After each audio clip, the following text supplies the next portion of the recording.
Dans cette vidéo, je vais faire le commentaire de ce petit appareil qui est un lecteur MP3 et je vais d'emblée dire ce que j'en pense. Eh bien, pour son prix, je trouve qu'on n'est pas volé. Alors, je précise quand même que moi, quand je le teste, il est à 18 € et des brouettes et que pour ce prix, on a quelque chose qui est assez sympa. Pourquoi assez sympa? Parce qu'en fait, c'est un lecteur MP3 qui fonctionne... Enfin, le principe qu'on a dedans, en fait, c'est une espèce de mini version dégradée d'un téléphone qui ne permet pas de téléphoner, mais qui fonctionne exactement pareil, quoi.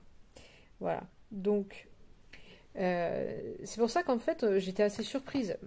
Les photos qui étaient fournies, mais c'était n'importe quoi. On aurait dit des photos que moi j'aurais pu prendre dans mon salon, quoi.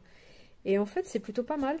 La petite dos rose, on a eu donc la petite sortie casque qui va servir pour la radio, le truc de charge, le truc pour reset, 64 Go de mémoire qui sont fournis sur une carte micro SD. Et un point vraiment important pour moi aujourd'hui sur un MP3, c'est que je peux écouter mes livres audio. Pourquoi? Parce qu'on a accès au Play Store. Alors, arrive tout ça préinstallé, mais il y a des mises à jour à faire. On va avoir un magnétophone, la radio FM avec le casque, Apple Music, Spotify, Audible, Amazon Music, Deezer, Chrome et le Play Store. J'ai rajouté quelques petits trucs pour essayer sur mes cours de chinois, Radio France, etc., Pocket Cast. Et en fait, ce qui est très bien, c'est qu'une fois qu'on a connecté son compte Play Store, eh bien, on peut télécharger d'autres applications. Alors, ça ne fonctionne pas de manière optimale, c'est pas tout à fait comme un téléphone. Si je prends Duolingo, par exemple, eh bien, sur certaines leçons, il me donne déjà la réponse. J'ai pas besoin de la mettre. Donc, c'est un petit peu dommage. Mais voilà, il y a plein de possibilités. Du coup, on peut mettre de la vidéo, on peut installer des choses comme TikTok, par exemple, des choses comme ça.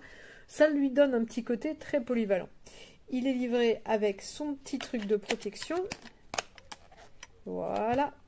Et le petit casque audio. Alors, le classique. Casque audio pour faire antenne, mais qui est vraiment cheap. Son petit défaut, on va pas se leurrer, c'est la qualité du son. Par contre, on peut très bien écouter des choses sans le casque. On entend très bien, il n'y a pas de problème. On peut s'en servir pour un peu enregistrer, il n'y a pas de problème. Mais... le son n'est pas qualitatif. On n'a pas, si c'est pour écouter de la musique, c'est ballot. Par contre, moi j'ai un usage où j'écoute des podcasts avec des voix parlées, des livres audio et des leçons de langue, et bah c'est largement suffisant. Donc c'est pas mal du tout.